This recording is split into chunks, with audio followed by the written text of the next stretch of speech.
Broadcasting from the greatest castle in the world, in the county of Lawrence, NCTV45. Simple elegance in a majestic setting. Yes, right here in downtown Newcastle, minutes away from shopping, seconds from a gas station, and let's not forget pastries, a restaurant, and oh yes, the schools.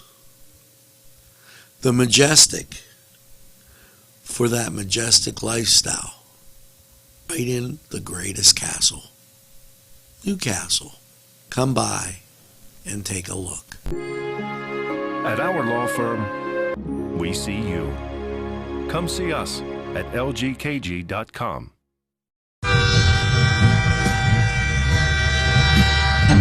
NCTV45, The Train, anytime on your time.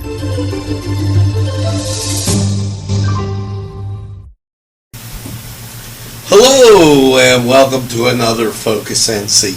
No, you're not seeing things. Yes, this is the Newswatch Nightly set, but it was convenient. And since I'm the boss, I decided that's the one we're going to use, and I like the way it looks. We're welcoming today Dawn, not Tony Orlando and Dawn, but Dawn to Focus NC, and there's a lot of activity that you may not know about that encompasses all of Lawrence County. And you know, when we're together, we're great. So let me start. Shelley, give a little wave. Janice is in the middle, and my good friend Ken. And why don't you tell us a little bit as we start here about Dawn?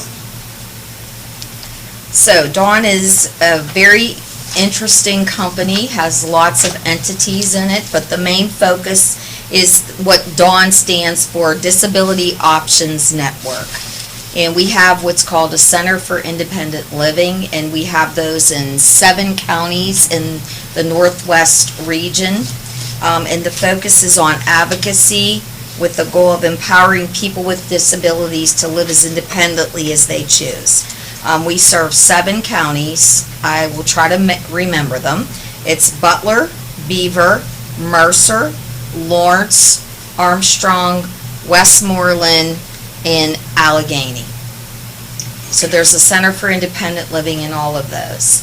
And what is the Center of Independent Living? Well, basically it's where we have our core services. We have 5. We have advocacy, information and referral, skills training, peer support, and transition support.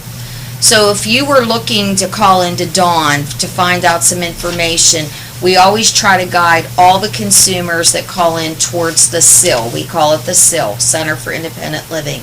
And then they will do, the staff that supports the CIL will do an intake. So they know how to direct you to the services that we provide, whether it's housing, or it's Elm Street, or it's events, or it's some attendant care. That's where we like people to call in. So when you call into Dawn, there's a team that answers the phone. They do an intake. It goes into the system. And if you call in again, then we just go in, put your name in, and we just keep adding notes to that. So that is located in 7 counties. Our CIL is located at 831 Harrison Street in Newcastle. Okay, I was going to ask that question. I'm glad you said that. That is great, and that's an example of a building that was going nowhere and now is being utilized in a very positive manner. Okay, and just because, for those that are NCTV45 junkies, they saw me and Shelley together a long time ago. What is that building for out by Cascade Park? And I'm going to show my age. It was a Winkies. It was a Winkies. So that's our main office. Okay. That's where our HR department and accounting department is located. That's great. And you know, when we come back, we're going to talk about gardening right after we hear from these folks. It was a peaceful day, don't you know? And then the volcano started to go. Out it came, delicious, you see. It was Lava Joe's with 3 awesome flavors you can employ: signature mild, molten medium, and hot magma on anything you enjoy. Try some today and you will say Lava Joe's is A-OK.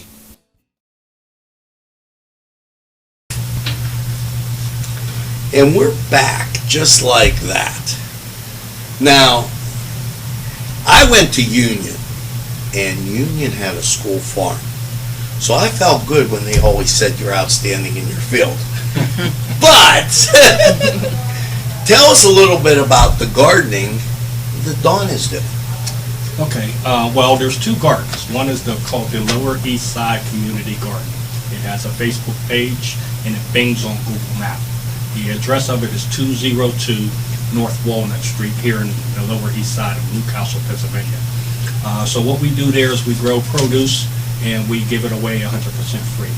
How we are able to do this is we ask the community to come out during our events, which is usually ran by Shelley, and then they come and we do the planting, we do the bed making, and then when it's harvest time, we harvest and we give away the produce 100% free, Angela. So we mirrored that on the south side, which on the south side community garden, which also has a Facebook page, and it also bings on Google Map. I keep saying bing, but it's it pins on Google Map. So we mirrored that down there, and created a garden down there for that community. That address would be East Holmes Street. It's actually on the corner of Friendship, Holmes, and 313 East Home. and Pollock. Right. There was a school over there named Pollock Avenue, and Yearages had their restaurant there at the corner of Home Street and Pollock Avenue, that area. Now, so you plant the plants there, and with us filming in July, a lot of the plants have to be in, but now comes the weeding. Yes. And the watering. Yes. And the watering, Yes. which is very important. Talk about volunteerism. Daunting task. I'm gonna start volunteering. First of all, the land itself for the Southside Community Garden was volunteer itself. Mike Limpy, Lawns and Beyond, donated the land. All right, and then we were able to utilize the land to grow a beautiful garden. People need to visit it. Visit the garden if you haven't yet. And so how, like you said, how we maintain it is we will create an event, usually Shelley. We put out the flyer. We ask the community to come in and volunteer their time. I still tell everybody there's 730 hours in a month.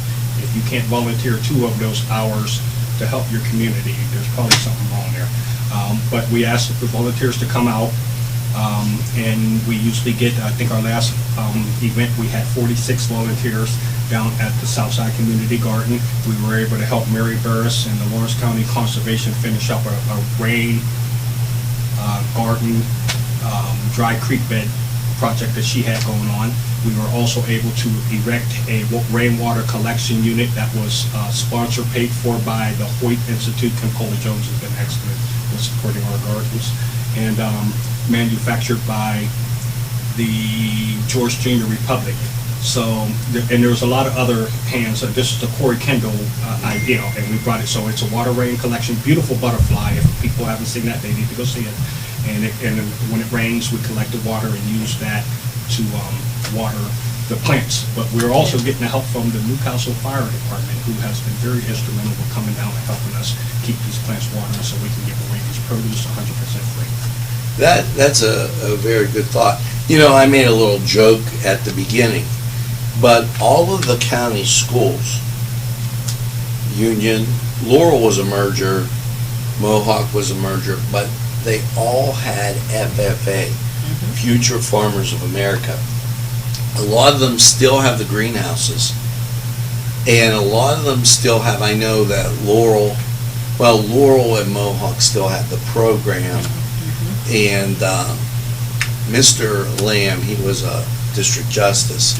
He was head of the Union FFA at the time, before he transitioned to other areas. But that's interesting. So you have 2 gardens. Roughly how big are they? Well, you're going to have me guessing.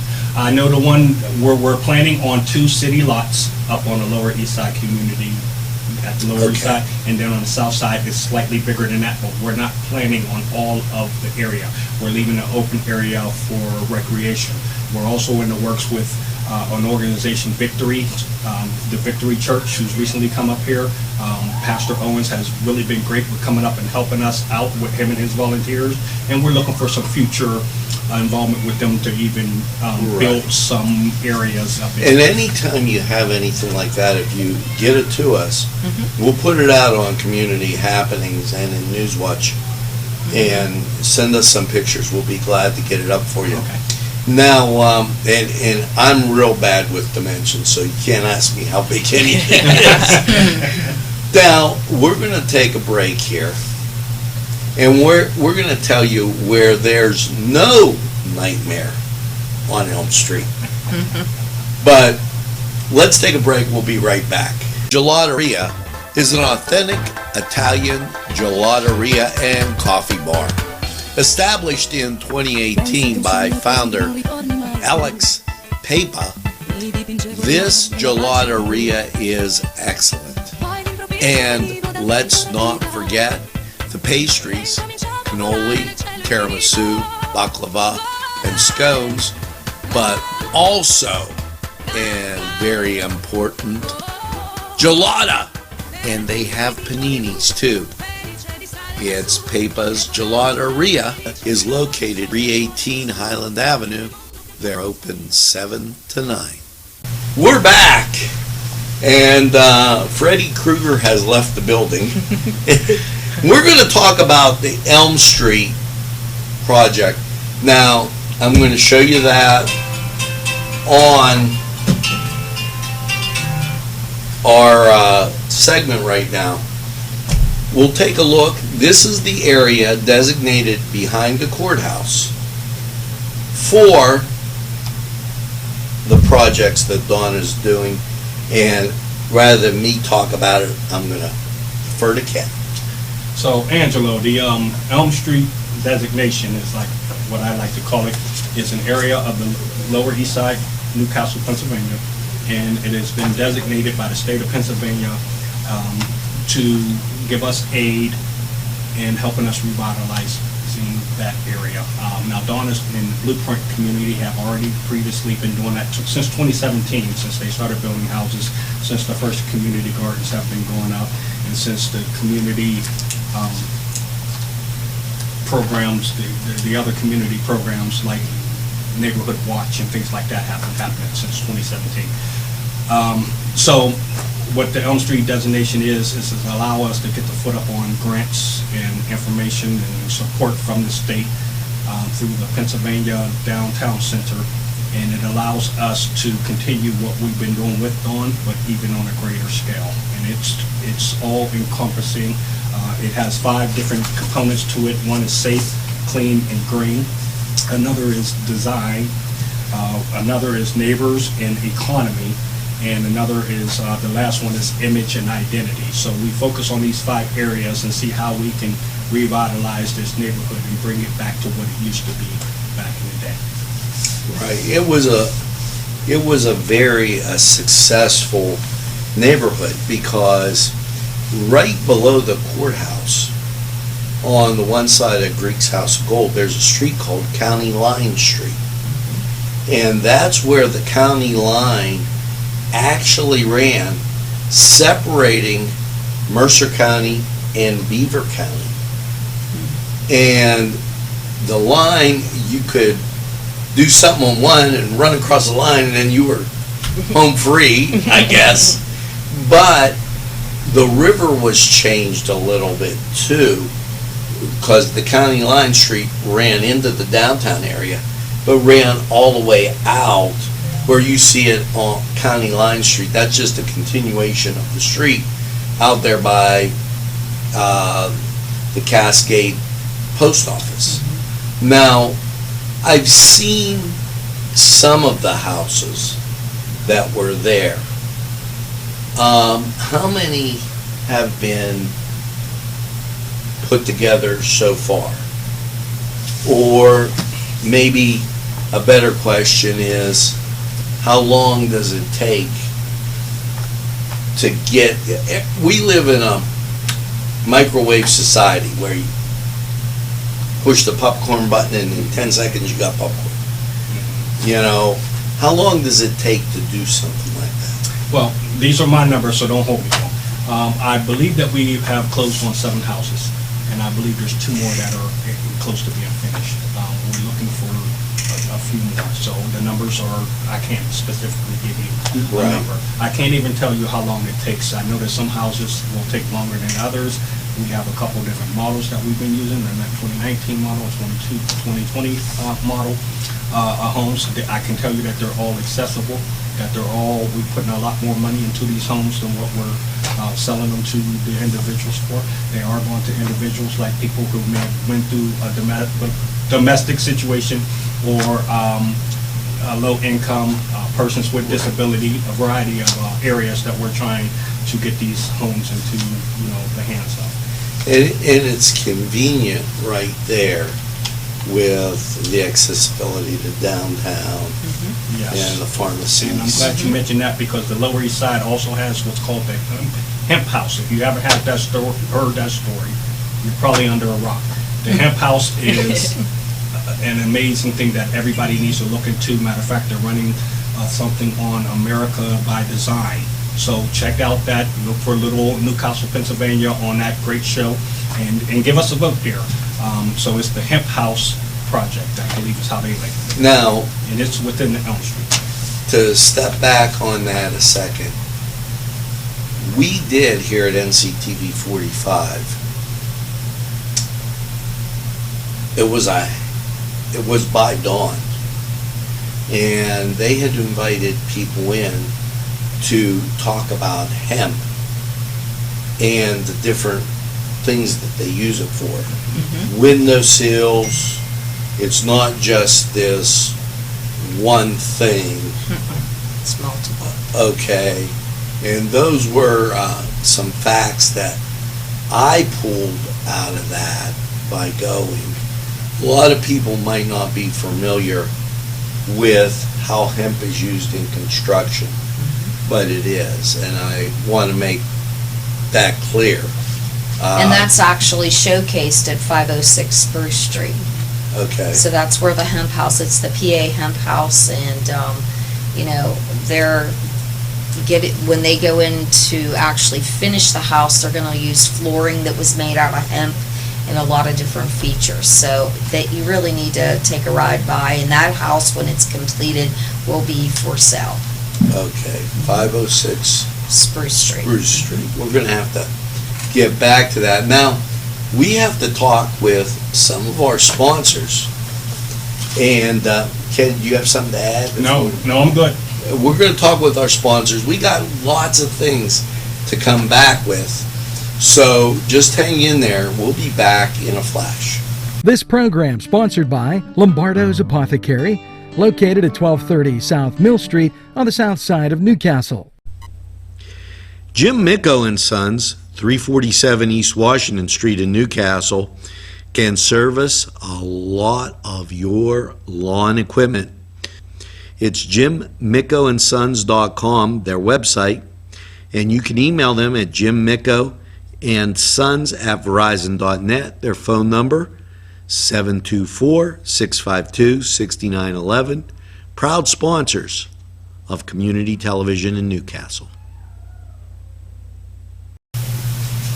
Welcome back, and now it's time to talk about a little thing called housing repair. Now, everybody that has a house knows how difficult it is, so I deferred to Janice Okay. a little bit on housing repair? So, Dawn is building new homes, but we're also rehabbing present homes that need some work done. We are working on the Lower East Side, which we call our target area, and we have several grants out there that if the person is low to very low or low income, disabled, has children living in the home, or grandparent raising grandchildren, they can apply. And it's always a good thing to call in. We do an intake facil, and then we look at it, and then we can send an application out. We manage a grant called the USDA grant, and we have those in all the 7 counties, but unfortunately, the Lower East Side it's not rural, so we have some other grants to use. But we're also looking for people with our USDA grants. We can do up to $3,000. It's a dollar-for-dollar match program, so that means if we put in 3, you have to come up with 3 unless we have some other grants to match with it. And we kind of like the person or the consumer to contribute a small amount, because I'm a big believer if you buy into that, you're going to take better care than if it's given to you. And we do things, it depends on what needs done. The application goes out, you send the application back with some supporting documents, we take a look at it. If we feel that we can do that, work with that house, we send out an inspector to just take a look at what you said needs done, and then the process rolls from there. So we do have those grants in Mercer, Beaver, Butler, Lawrence, Armstrong, and we're always looking for people. Again, you have to keep in mind it is a match program. Unless you're on the Lower East Side, then we may have other funds to substantiate or Right. offset it. So if you think you're in need of a repair, and we call in, get an intake, and if we can send you an application, we will. There's no guarantees, but there's a lot of different parameters that we look at. But again, it's worth a try if you're especially in that Lower East Side area. And if you're in the rural area, that's where the USDA grants come in handy.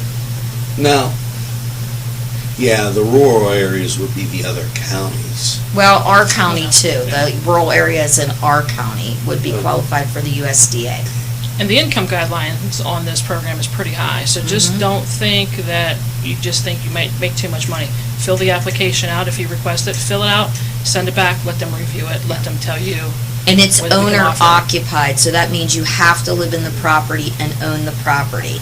Whether it's a trailer, you have to own the trailer and the land underneath the trailer, or your home.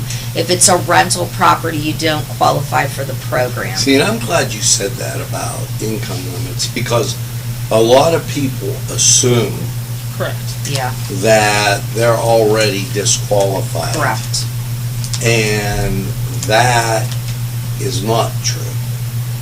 Now, when we come back, which is just like Newswatch, we got to talk about the events, because Dawn has events, and you might want to take part in one of these great events.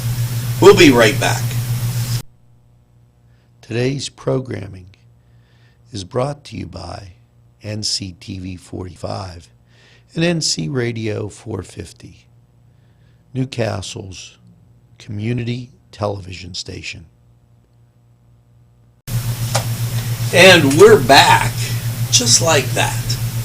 And now it's time to talk about something that really derailed everything. Now that COVID's over, we're back to community events. And I think for those of you that saw the concerts at the Confluence, at Riverwalk Park, you know how much everybody really enjoyed that. And I did see young and old alike there. So now, Shelley, tell us a little bit about some of the community events Dawn has scheduled. Okay. So we are looking at doing a Freedom Fair Fireworks Festival in the near future. There's a lot of rumors going around that July 17th is going to be the Freedom Fair Fireworks Festival. Is not going to happen on July 17th from Dawn's. Right. With COVID and everything like that, the restrictions from COVID and everything, It made being it released, tough. yeah, it was hard, and now that the restrictions are are better now. So we do want to bring the Freedom Fair Fireworks Festival back. It's in the process, so we'll keep you updated on that. Once we have more progress on what day it'd be, what it's going to entail, we will definitely get that out to the community. That's a community thing. Everybody wants to do community things again, so that's definitely, as soon as we have something with the city, we will definitely get it out in front of everybody. One of the things we do, we're looking forward to also is in the fall. We do what we call an autumn bash. It's out at the Lawrence County Fairgrounds. It's with the 4-H group. Okay. So it's a day that they come out, they bring, there's like a petting zoo, there's animals out there, there's face painting, pumpkin painting, bingo, stuff like that for people with disability and the 4-H groups to do, so that's something that we do there. We try to do like a Thanksgiving meal with people with disability and our consumers. And then we start the year off right before the Super Bowl. We have what we call a Soup-a-thon that we do with people with disability and our consumers. It's located at Dawn's at 831 Harrison Street. We do that. We also have a disability ball that we usually put on in the spring, again, because of COVID. Obviously, we didn't have it this year. And then we also do a Summer Fest. Again, because of COVID, this year we couldn't do it. So we do a lot of events, and then we also do a lot of events with the community gardens. On May 22nd, we did a kickoff with the community garden down on the south side. Like Kenny said before, we had 46 volunteers come out, and that day we spent planting all the plants that we had. We had like 200 some plants that we did that day. It was a great turnout with the community. We also did a neighborhood cleanup. So we partner with Jerry Zona, with Cleanways, and we partner with them, and we do some cleanups. We also did one also on the east side. I forget the date we did that one on. So, but with the community gardens, we are planning a harvest. So when the vegetables are ready to be picked and stuff like that, we're going to have a huge event, kick that off, harvest, so you can come out, weed, pick, have a good day. There you go. And that sounds good, because cooking a castle, you know, we canned hot peppers right on the air. I think we're the only ones that did that. And maybe we have to cook down some tomatoes or something to show an authentic Italian sauce. But I want to thank you, Shelley, Janice, Ken, for stopping by, and thank Dawn for all their caring and what they've done to pull a community together, not just revitalize it, because that human interaction is so very important. And I thank Dawn for everything that they have done and are working towards. Now for Focus NC, I'm Angelo Parada, and here's hoping you have a great day. Remember, we're available anytime on your time, a train that runs on your schedule. That's NCTV45. Have a great day, everybody, and don't forget to share it and tell a friend.